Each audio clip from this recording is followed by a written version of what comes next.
कभी आपने नोटिस किया है कि हम अपने एग्जाम के लिए कितनी मेहनत करते हैं, पर जब एग्जाम हॉल में क्वेश्चन पेपर खुलता है तो सब कुछ भूल जाते हैं। मैंने भी ये सेम प्रॉब्लम फेस किया था क्लास 11 के फाइनल एग्जाम में। मैंने पूरा सिलेबस रिवाइज कर लिया था, हर चीज अच्छे से याद था, पर जब एग्जाम हॉल में पेपर मिला तो एकदम सारा कुछ भूल गए। तब मुझे समझ आया कि पढ़ना ही काफी नहीं होता, अपनी मेमोरी को स्ट्रॉन्ग बनाना भी इक्वली इम्पोर्टेंट है। और ये कैसे करते हैं, आज की इस वीडियो में मैं आपको वही सीक्रेट बताने वाला हूँ जिससे आप अपनी मेमोरी को बूस्ट कर पाएंगे।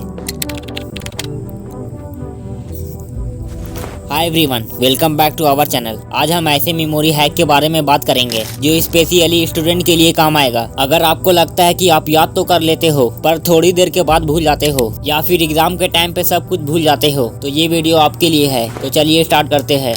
Number 1, active recall method. मुझे याद है, मैं और मेरे दोस्त एक दिन पढ़ाई कर रहे थे और मैंने उसे एक एक्सपेरिमेंट करने को कहा। मैंने कहा हर 30 मिनट के बाद खुद से क्वेश्चन पूछो जो अभी पढ़ के खत्म किए हो, और यही टेक्निक एक्टिव रिकॉल मेथड कहलाता है। जैसे ही कोई भी टॉपिक आप पढ़ो उसके बाद खुद से पूछो बिना नोट्स देखे हुए, और ये टेक्निक आपकी मेमोरी को इतना शार्प कर देगा कि आप जो भी चीज को पढ़ोगे आप आसानी से नहीं भूलोगे। एक ही चीज को बार बार रिवाइज करना, लेकिन स्पेसिफिक टाइम देकर। जैसे कि आज आपने कुछ याद किया, एक दिन के बाद फिर से उसको रिवाइज करो, फिर 3 दिन के बाद, और ऐसे हर बार गैप बढ़ाते जाओ। और ऐसे आप देखोगे कि 7-8 दिन में आपको सब कुछ नेचुरल लगने लगेगा। या फिर जब आप किसी भी टॉपिक को समझते हो तो फिर अपने दोस्तों या फिर अपने फैमिली को एक्सप्लेन करो जैसे आप उनको सिखाने की कोशिश कर रहे हो। जब आप किसी भी टॉपिक को सिंपल वर्ड में एक्सप्लेन कर पाते हो तो समझो कि वो टॉपिक आपके माइंड में लॉक हो गया। Number 2, active learning method. बचपन में जब हम अल्फाबेट या टेबल याद करते थे, वो चीजें क्यों हमें याद है, वो क्यों नहीं भूलते? और अब जब बोर्ड एग्जाम की तैयारी करते हैं, चीजों को याद करने के बाद भी क्यों भूल जाते हैं? ऐसा क्यों? आपने कभी सोचा है? हमारे दिमाग को इन्फॉर्मेशन स्टोर करने के लिए एक प्रॉपर सिस्टम चाहिए होता है, और यही सिस्टम जब हम इग्नोर करते हैं तब चीजों को हम भूल जाते हैं। तो दूसरा स्टेप है एक्टिव लर्निंग का। काफी स्टूडेंट क्या करते हैं, बस रट्टा मारते हैं या फिर नोट्स बना के पढ़ते हैं बिना टॉपिक को समझे हुए। लेकिन रिसर्च ने ये प्रूफ किया है कि